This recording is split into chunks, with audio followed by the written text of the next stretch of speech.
Hey there, I'm Bekah, the editor-in-chief at Babylist, and I'm here to talk to you about the Ameda Purely Yours breast pump, one of the most widely used pumps in the US, because many insurers give it as the pump that you get for free.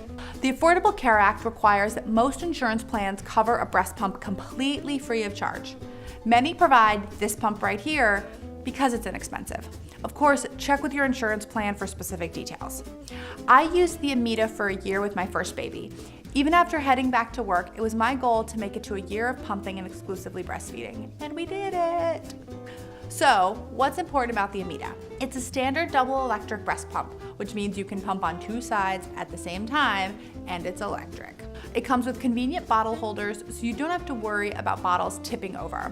And it has the option to add batteries if you need to pump on the go. Many moms complain that it's kind of loud and uncomfortable and isn't strong enough to get enough milk. So how do you use it? The tubes are attached to the motor here. If you're only pumping with one side, you pull one out and put the stopper in. But most of the time I was pumping with two, and I kept them both in. To assemble the actual pump, you put the diaphragm in the top of the breast shield, and you pop on the cap that's at the end of the tube from the pump. The valve goes right into the bottom,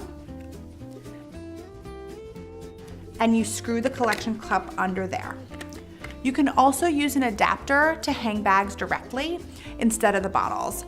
Even though the bags and adapter are made by Medela, the screw parts are compatible with the Ameda. As with any pump, each flange or breast shield fits right over your breast, and you align your nipples and start the pump. I use a hands-free pump bra to keep them in place. To turn on the pump, you move the suction dial first. The Ameda doesn't have a letdown mode like a lot of other pumps, but this is a really important step for a successful pumping session. You turn up the suction to where it's comfortable, and you start the speed really high to mimic what your baby does. Babies suck really fast at first to tell your body, I'm here, and then they slow down once your milk starts flowing. So after a minute or so, you can adjust the speed down. And some moms feel comfortable turning the suction up a little after the speed is down so they can get milk a little bit faster. When I'm done pumping, I turn the suction all the way to off. I pull the shields out of my bra and put the bottles into the bottle holders. Then I can detach the tops from the tubes, unscrew them, and screw on the bottle lids. Ameda caps have a pop-out center so that you can pop a nipple in there and use them as your bottles as well. I use glass bottles for my regular bottles, so I don't use this functionality, and I find it kind of annoying because if the center cap is a little bit off, milk can leak out. I wash the parts in my work sink or pop them in my quick clean bag in the microwave in between sessions.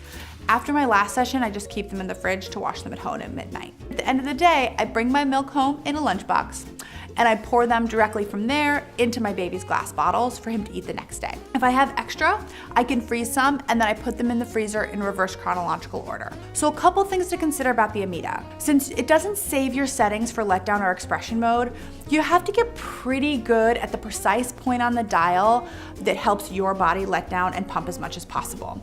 And this can be a tricky part to get a hang of. Many moms find that it just doesn't pump as much milk as more powerful pumps, so it can be hard to reach your breastfeeding goals. Try some tips from our letdown video before giving up. And if you're ready to look for a new pump, check out our series of breast pump reviews to make the best choice for you. Thanks so much for watching, and good luck.